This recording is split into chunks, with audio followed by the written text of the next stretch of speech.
Here we come then, into part 3 and the final part of this, where we're going to see all of the finalisation of everything that we've done before and of course, finish out the whole of our animation. So let's pick up where we left off. The next stage then that we need to go through is really just doing the complementary actions, the secondary animation, secondary action that occurs as a result of his flight and the movements that we've already got keyed in. And so again, with a little fast forward, you can see that I've done that here. Let's take a look at some specifics. First of all, the head and neck. The head was on this float control, of course, so that's been keyed in quite sparsely, as you can see, to, keep his head rotated around the right way. But of course, because he is, taking a path, he is going somewhere, he knows where he's going, we've animated the head to sort of look ahead a little bit, so he's sort of, taking an anticipatory view as to where he's going without obviously, raking his neck completely around. We notice as well that apart from the times when his body is completely banked over at 90 degrees, we're largely keeping his head flat and level with the ground, you see, or bringing it close to, so that of course, that helps him maintain what you might think of as a pilot's artificial horizon. Again, observe birds, you'll see that they do this a lot. Also, we will do it in some situations. A good example that's often given is that of a cyclist or a motorcyclist. When they lean into a corner, they will counter-tip their head to try and keep roughly level. It stops you becoming confused about which way is up, which is down, and so on. Helps you to maintain a sense of balance in your body. Coming back from the head then, we have of course the neck, and you can see what I've done in the neck here is of course to, turn and roll it as is appropriate for where he's going, and of course pretty much working into what the head is doing. However, what you can also notice is that I've added some overlap and secondary action in response to the movements of his body as he beats his wings. However, what you can also notice is that I've added some overlap and secondary animation in response to the way that his body moves with the beat of his wings. So of course, as the wings push down like this and the body jerks up, you see the neck come down slightly. And as he goes for the upstroke there, the neck rises. And this gives him that nice little beat, this idea that he's really pulling with his whole chest, because of course it's not just his arms that are working, it's his chest muscles. And so as he clenches that whole, frontal section of his upper body, that jerks his neck, and also of course you've got the bounce occurring on the whole body, on the root offset in this case, and that sort of follows through into the neck, giving this action there. You can see the feet goals I've basically just keyed in to keep them tidy. I've done them with a little bit of overlap, of course. As the body bounces up and down, the feet goals get left behind, so I've just sort of offset keyed those fellas, so you can see that they do a tiny little bounce underneath his body there as he turns and bobs around, but he keeps them reasonably steady, but we've got a little bit of bounce in them, so that's good. Then of course the tail. Notice that what I've done with the tail is largely to sort of trail it out behind his motion path. This adds shaping to the body at certain key points, especially of course here where he takes the turn. You see that the entire line of his spine, neck through body through tail holds this curve here. And that gives a really nice sense of shape as he's pulling himself around. He's arching his whole back there. As well, of course, as, little bits of overlap and follow through, as you can see there, little bounces as he comes in and out of certain moves to give that a bit more life. And of course, a big sort of flap on the tail there as he works up into that sudden change of direction as he climbs here to make it over that last building. And then finally, you can see that on these, second knuckles here, these mid-wing joints, I've also worked a little bit of overlap counter animation there, so when the wing beats down like this, the air pressure pushes them, backwards slightly like this, and then of course as he raises and lifts them like this, the air pressure working on the back side or top side of the wing brings them in like this. And so that gives, this sort of sheet-like, vein-like appearance to the wings as you see them flap around like that, of course being affected by the air. And that is basically all of the extra stuff that I've just put in here to really finish out his flight. And what we can see is that it actually makes for very pretty flight action now. He really has some great dynamic going on there. Lovely, lovely action. Bounce and roll, and his wings really working the air, you can see. Of course, if we switch to a little chase camera view, you can see he looks lovely coming out like that, rolling round, taking his corners, and of course then going into his climb really works nicely. And you can see where we've oversold things depending on how much, shove he's doing. So the neck acts more, as a stronger action in the neck when he comes into this climb here. Weaker one where he does that weak little flap along his straight line there. Stuff like that. So with all of that now done, it is pretty much time to, as we say, bring this thing into land, which of course he's doing here. So you can see what we've got going on for the start of the landing here. Of course, we had his, fingers tucking up when he came over the top here to begin to do a bit of a dive bomb. And you can see that I've also brought the IK for the wings in to really tuck his wings in there nice and tight as he comes over the top and begins his dive bomb like this. But then, of course, he needs to catch himself so he doesn't go, firing into the ground. And so much like when we had the dive off the building, there's suddenly this whip open of the wings along with this forward stroke to help catch him and give him a little bit of initial lift at this point to slow his descent. And then as he comes in, we're going to need a couple more flaps working in there to actually really, stop himself as he's coming into the ground. Again, if you watch reference of birds, you'll see that as they come into land, they swoop down and they do a couple of quick flaps to just sort of push themselves backwards against the air to slow themselves, brake themselves, and a little bit use their wings like parachutes almost.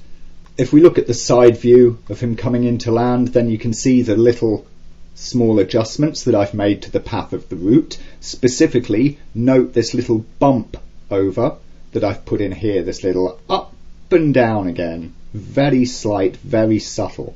But what that is for is to allow for the double little lift, because we're doing one flap there, we're going to go very swiftly into another flap, which needs to give him a little lift bounce.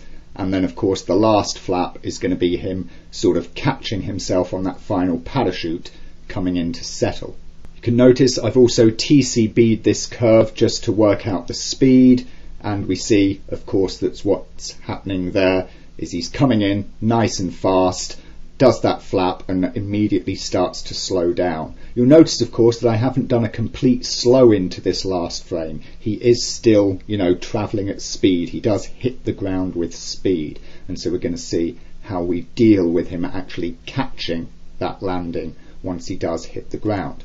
So before we start worrying about too much detail of his actual, flight coming into land, we are going to take note that this is probably the point at which I'm going to say his feet begin to bite. He's actually hitting the ground at this point. So what I need to do here is, of course, switch out that IK again. Problem is, at the minute, you can notice it's turned at a funny angle, obviously, because it's under the root, so it's, twisted round in space. It would be nice to get my IK goals nice and, square, so as they're not working in this bizarre off-axis space. So what I'm going to do is grab the old match 2 there.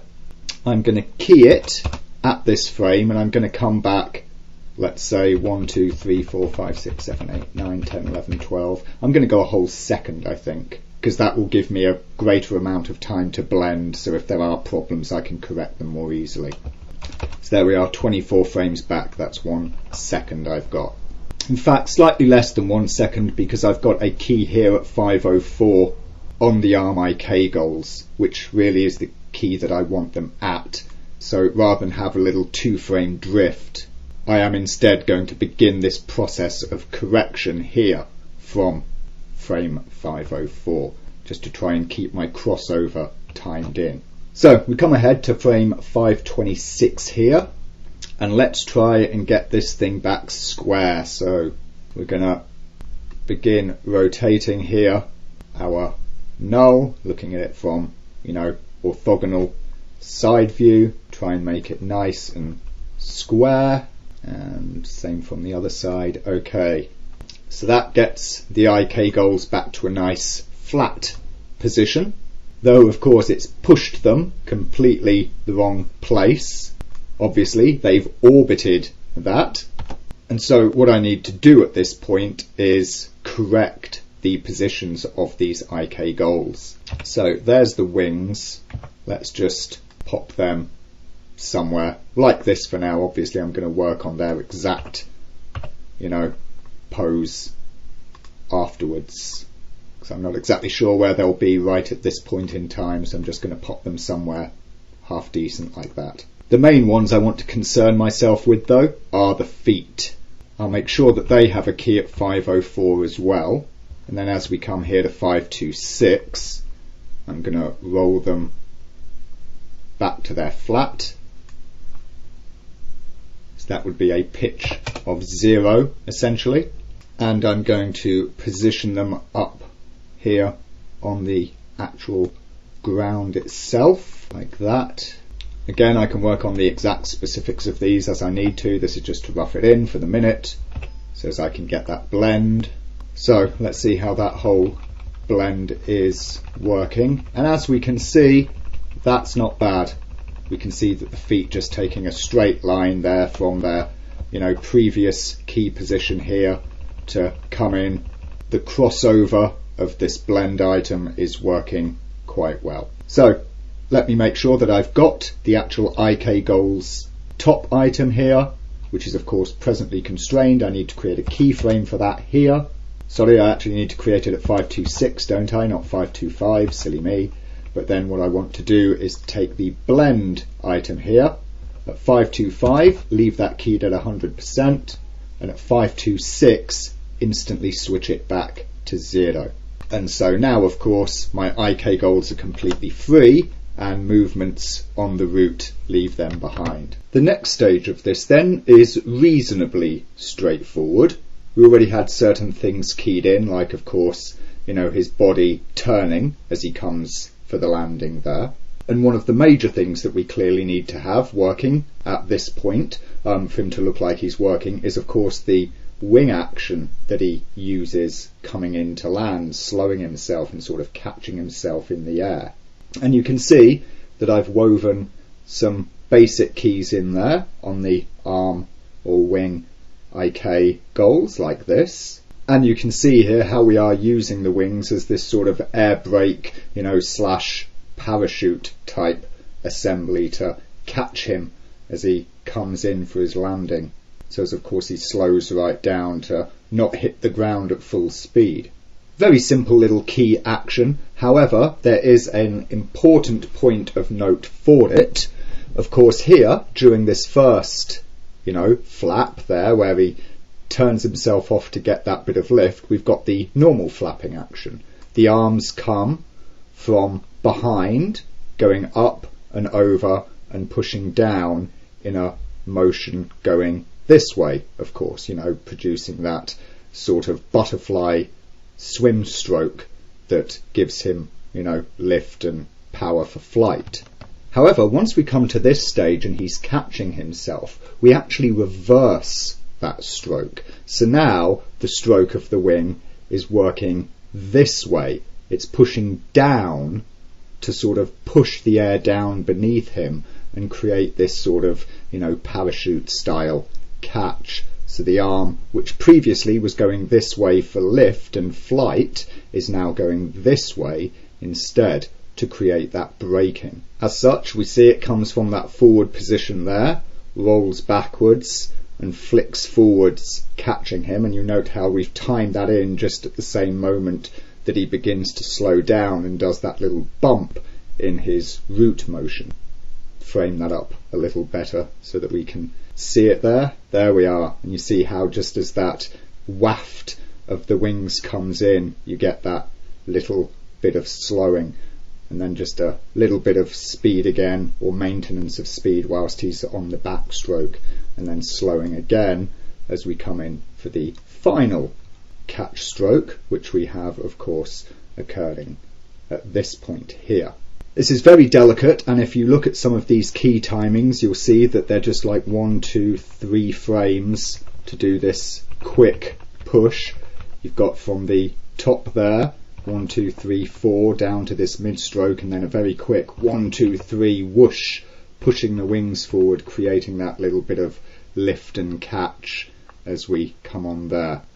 The thing, of course, about having this happen as fast as it does is that it's, kind of difficult to see exactly if we've got all of the details looking right. It does happen quite quickly. Obviously, you need to be able to judge that it does look good and natural. However, this is one of those instances where doing a little preview of the specific motion will be helpful, because as well as just viewing it normally, we can view it back at something like 1/3 speed here, which really helps us to see how it's looking in terms of its motion and how well it is working.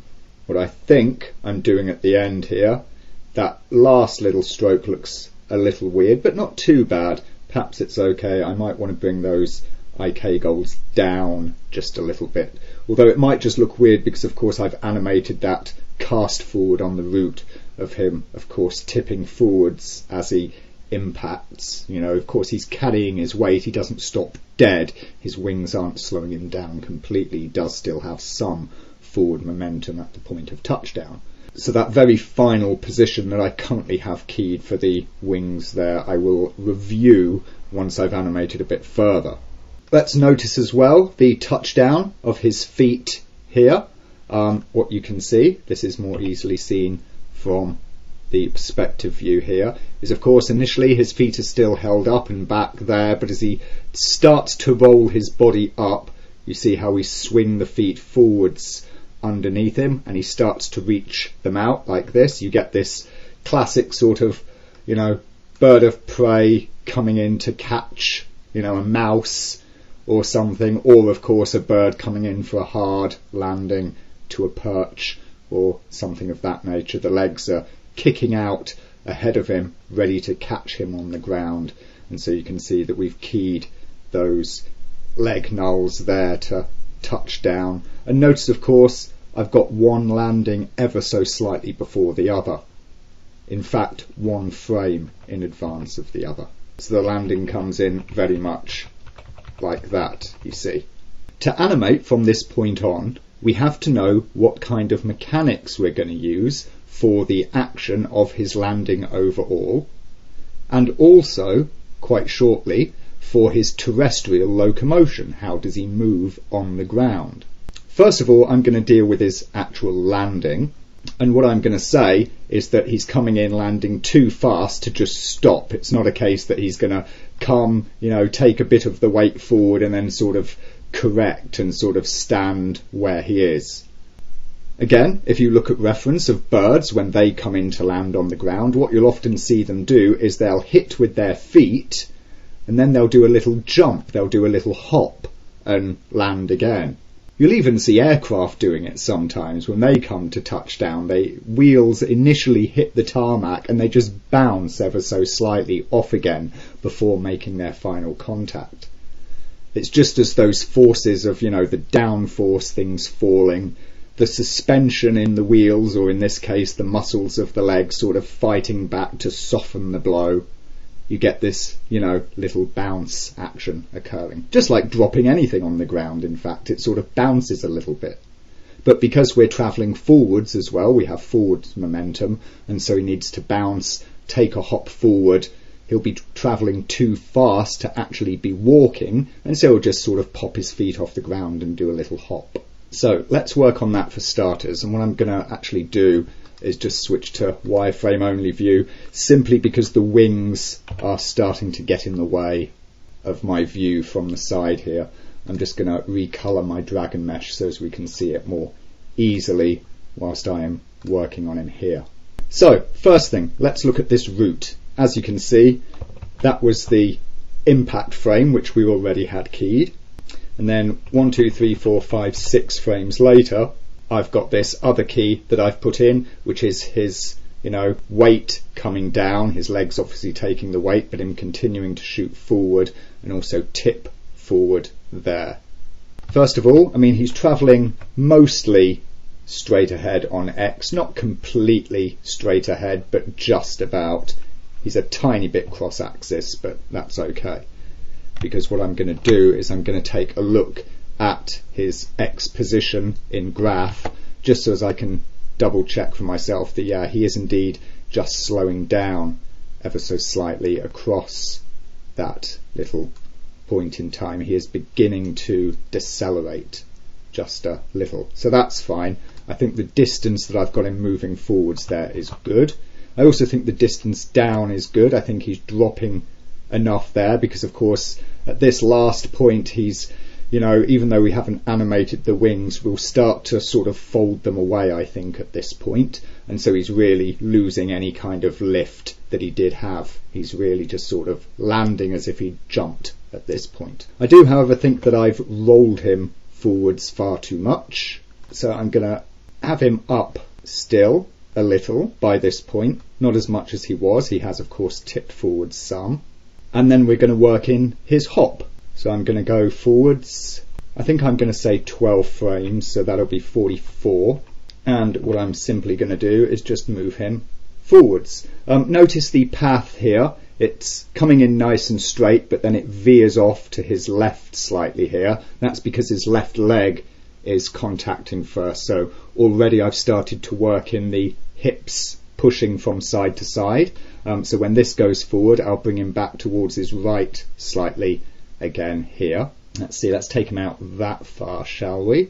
And let's just have a look at the X position to see how far forward we're moving him. Okay, so that's perhaps a little bit too far just there. He's sort of started to accelerate again, which I don't want. So let's bring him back, and still got a bit of forward momentum, not a huge amount.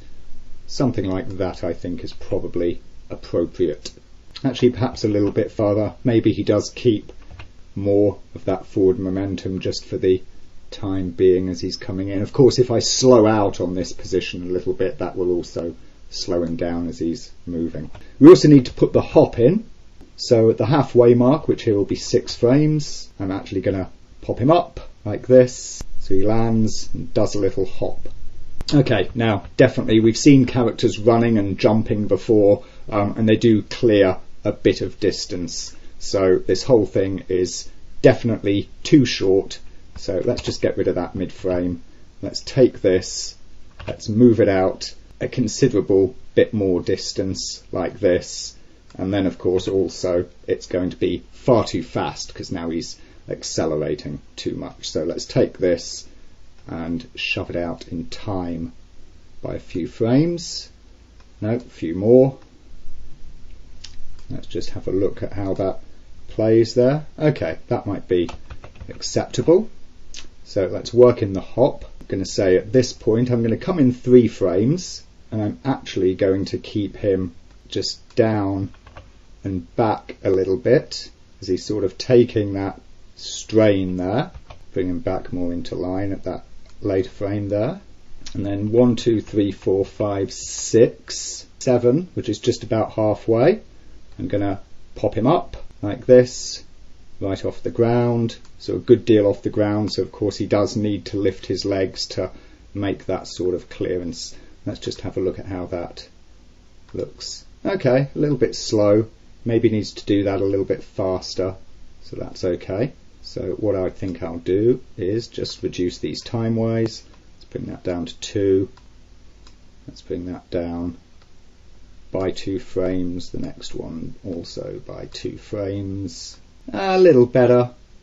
Hard to say at this point. What I'll do is I'll set all of those keys to be splines, over here just so as they smooth off a bit and I can take a bit of a look at them. But I'm also just going to grab the rotation channel keys in that little series right there, and I'm actually going to delete them because I will want to have his rotation offset slightly from his motion, and so I will at some point be wanting to use only modified channels, so let me make sure I'm on that.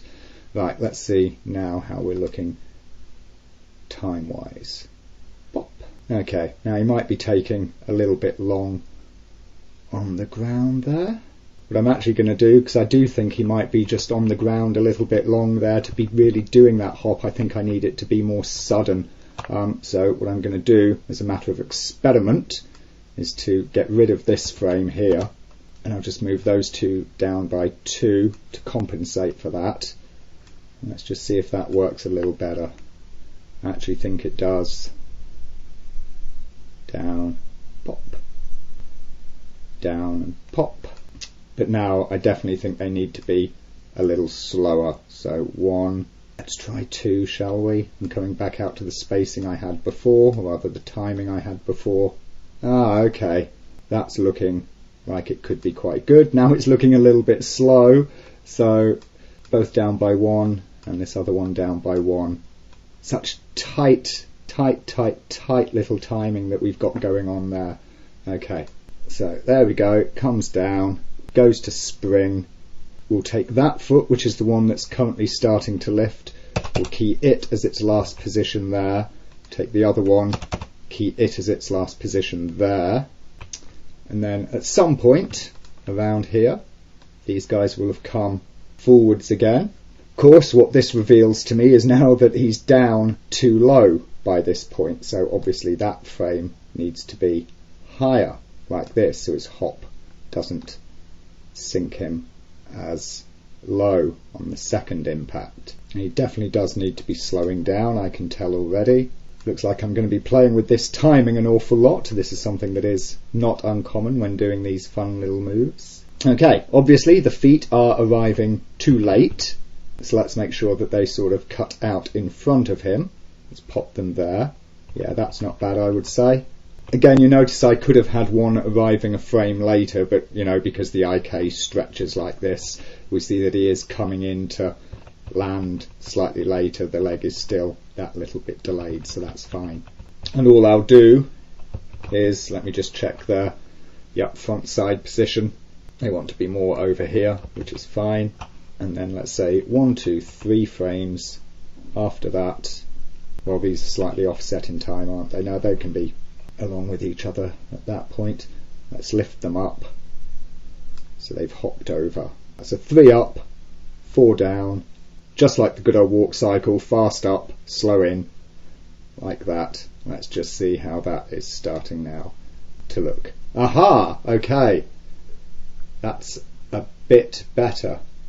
I do think I quite like that. Right, let's just see him shaded, shall we? Okay, pull back and get a bit more perspective on it. Yeah, okay, too slow, so we just need to tighten up those timings to make that little hop a little bit swifter. So that's fine, we can work on that, not a problem. So with a little bit of nudging and retiming work, I get this, which I think is, you know, pretty reasonable and decent. Maybe worth having a look at again afterwards, but for the minute I'm happy with it for at least continuing forwards. I can play with it a bit more, obviously. And I haven't really done anything here other than just adjust the timings. You know, we've seen plenty of that along the way. The next important step is what, of course, we do afterwards. You know, are we just bringing him down and to a straight stop? Well, no, I think he's still got a bit too much forward momentum for that. He still needs to sort of carry forwards a bit. And also, of course, you know, he was coming down into this part to come after something, wasn't he, in the first place? So what I'm actually going to do is break him out of this and into a walk cycle. Also, of course, because of the angle at which he's come in, he sort of needs to keep going forwards. You know, he's come in very shallow and fast there rather than straight down. He is still aiming to move forwards. So breaking him into a walk then, means deciding and defining what sort of walk cycle we're actually going to have him do. Am I, for instance, just going to keep him, as a two-legged beastie here and have him walk bipedally and tuck his wings away? Obviously, at the beginning, when he was, up on top of the building, that's how we had him stood. He was on two legs and had his wings sort of folded, very bird-like. But what I'm going to choose to do for this character, to give him, a bit more variation and whatnot, a bit more thought into him, is say that what we saw at the beginning, where he's up on the building, is him, on a perch. So he's sort of perched like a bird. However, for terrestrial locomotion, for walking on the ground, I'm going to make him a quadruped. And that means using his wings, or more realistically, the sort of knuckles on his wings, as a front foot to contact the ground. And the way that I'm going to work that in is within this little hop. So he'll sort of take the initial impact with the legs, which are quite robust, produce a little hop to do this softer landing a second time, whereupon he can then hit his wings down on the ground, which of course will be more fragile. So that's why I'm going to say I haven't had him come straight down onto all fours. On the one hand, it shows he's still, got his wings in action at this point when he first contacts, breaking himself. But also, of course, he doesn't want to then slam his arm bones too far forward, potentially, damaging them. So I'll work that in as he comes, into this second jump here, this second bit of landing. And it's possibly on this frame, perhaps the frame just after, at which point I'll actually have the hands come down and make their contact. In fact, what I'll probably do is again space them, slightly apart from one another, just like the feet. So we'll be starting the walk cycle with this, offset timings between parts. So I'll probably bring one in here at this frame and one either the frame before or the frame after. I'll decide possibly the frame after, though, I'm thinking. Anyhow, let's take the first one that we're going to use. And let's see which way round I've got his legs. Okay, so I've got the right leg at the forward position and the left leg at the rearmost position. So I think that means I'm going to bring first the right arm down so that it's ready to take a step first, because obviously that rear trailing leg will be the first one that needs to step forwards. So at this frame, you notice I'm not worrying about the in-betweening from what he was doing last for the minute. I'm going to bring his arm forwards like this, and let's go back to our shaded guy, because I'll sort out what the wing pose is actually going to be. And what I'm going to say it is like this. He's going to be down on this first knuckle here. Perhaps if this were a more detailed model, there'd be a little claw coming off here or something, which could be like a finger that he uses to walk on the ground. So bang, we'll bring this down into contact right here. And of course I can operate it a bit like a foot by tipping it like this from this point. So I'll bring it down initially. Let's say here he's got quite long forearms, so these do need to stick forwards a little bit, and let's give it a bit of a back tip, shall we? And let's also, of course, bring it in somewhat and tip it that way slightly. And we'll worry about correcting his elbow pole vector afterwards. Then on the next frame, we'll have this one coming down and into play, and it'll come slightly further forwards. Again, we'll pose it in pretty much the same, kind of style here. Down on the ground, out in front of him, like this. Maybe that one was a bit too far in, something like that. And further forwards, yeah, we are further forwards here. Let's do round somewhat. Actually, we can roll it sort of out, can't we? I can do the same here on that guy, so it's posed more like this when he's walking. Okay. Right, so there we see our landing and coming into the walk, catch, hop, and down. Just like that. Now obviously we need to work those tweens a little bit, so what I'm going to do is look at what the fingers need to do, because obviously if he's going to bring his wings down to walk on his knuckles like this, then he needs to fold his wing. So what I'll say that I'm going to do is I'm going to begin that process right here, just in those last couple of frames before the final part of that thrust there, literally just as his feet are about to touch down. So I'll grab all of those first knuckle joints for both wings and key them off there, and then I'll go ahead 8 frames, and this is the point at which I'll start collapsing that wing. So what I'm going to do is first of all work on the actual in-between of the main wing position. So let's see, it's come down like this, come to there, it sort of hits a low there, or rather his body has hit its low just there. So I'll say that he's sort of pulling his wing back and starting to tip it off like this. So he's sort of, beginning to roll his wing back and up. So essentially what I'm going to have him doing, if I can show you, is he'll have come to here, and then at this point he'll be rolling it over, ready to go splat into the dirt, if you get my meaning. So again, another under roll and forward. So we're basically carrying through that same motion that he's used coming into his landing with his wing. I will of course do the same on this opposing side wing, but I'm actually going to start it out 1 frame sooner, like this. Okay, so there that is, like that.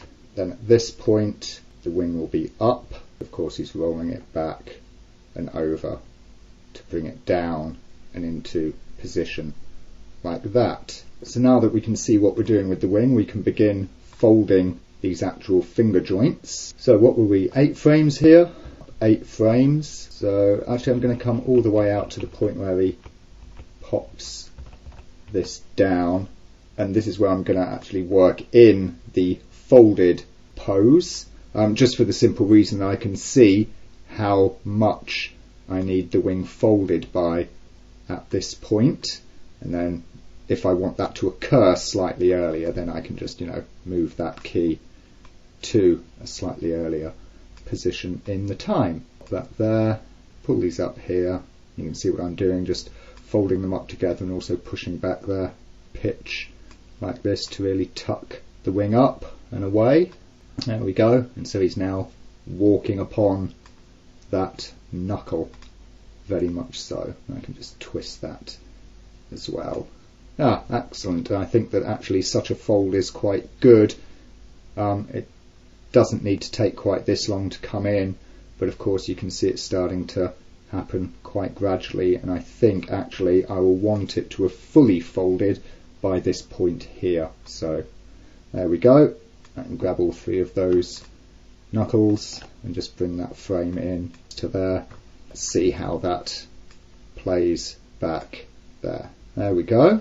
Quite speedy. I might of course slow out some of the action on that arm there, but we are getting the idea of what we're going to do for coming into his landing like that and bringing him into a quadrupedal walk cycle.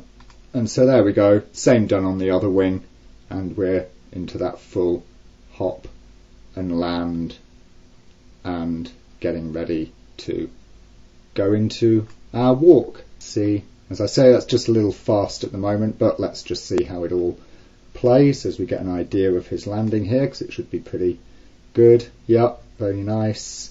And there we go, we see him coming down and landing quite squarely into his quadrupedal all 4s position there. I will need to speed up or slow down rather the action on those wings, but otherwise we are pretty good there. And what we'll do is break him straight out of that and go into his main movement and walk cycle. So here we go, we see that we've got the basic keys of the walk cycle just blocked in there, nothing particularly major happening at the minute. It's just really the hand and feet positions, the contact and passing poses and all of that put in. And what you can see we've done here is to use the, cat / elephant sort of style walk, where of course we have the, left and right sides going together, but you'll see the right foot here picks up first followed by the right hand shortly after, contact right foot, contact right hand, then of course we go over to the left side, and so we've got that, as I say, elephant/cat style walk timing going on for this character. Again, we can probably, work on the timing of all this a little bit to take out any, things that are happening a bit fast. I think the wing fold is a little sharp there, so maybe I'll, work on that bounce timing again a bit more. The basic timing that I've got here on the walk, which is basically 12 frames, well, sort of. You've got, of course, his first step here, which is quite short. That's only 10 frames. Then you've got a single full step there, which is a 12 frame cycle, but then he's slowing down, so we'd then just have a little 10 frame to here, and then he's coming to a stop, which is another little 10 frame sort of, slow in there. And that's all we've really got. So yeah, a bit of working on the timing, and of course the rest is just polish, putting things on like the, the hip and spine action, the neck and head action, all of that, the little details of the foot control system, for toes and what have you. Nothing we haven't already seen, many times. It's just, polish, refine, bunch of in-betweening and so forth. And so once we have completed our, polish, tweening, curve and everything else for this guy, for all of his little sections, this is what we're left with. A nice, complete animation of this guy winging his way around our city streets, or our city skyline here perhaps, before of course coming in over the top to do his surprise landing in the park to come up whatever he's been after. And you can also notice I've added this little sort of roar, or perhaps he's spewing out a big fire stream to charcoal some poor unsuspecting people or enemies or what have you at that part as well. We've got some really nice motion, very natural, lots of nice action going on. We've dealt, of course, with tricky areas like the IK tracking switch over here, and again, when he comes in to land and manage to hold all of that. We've seen how we borrow things from, creature motions and body mechanics that we've learned elsewhere, as well as things like the, vehicle animation, and bring all of these different principles together to work on a whole new type of character. And of course we've made a whole bunch of observations along the way about the kinds of forces and physics that would be affecting our guy, which has helped influence our posing and motion decisions throughout this animation. And so I hope that this walkthrough has been a great benefit in seeing this sort of process at work, how it all comes together, and of course the sorts of result that we can get out of it when we really take the time to consider all of these little intricacies and details that go into creating a character or creature animation that gives us such feeling and mood.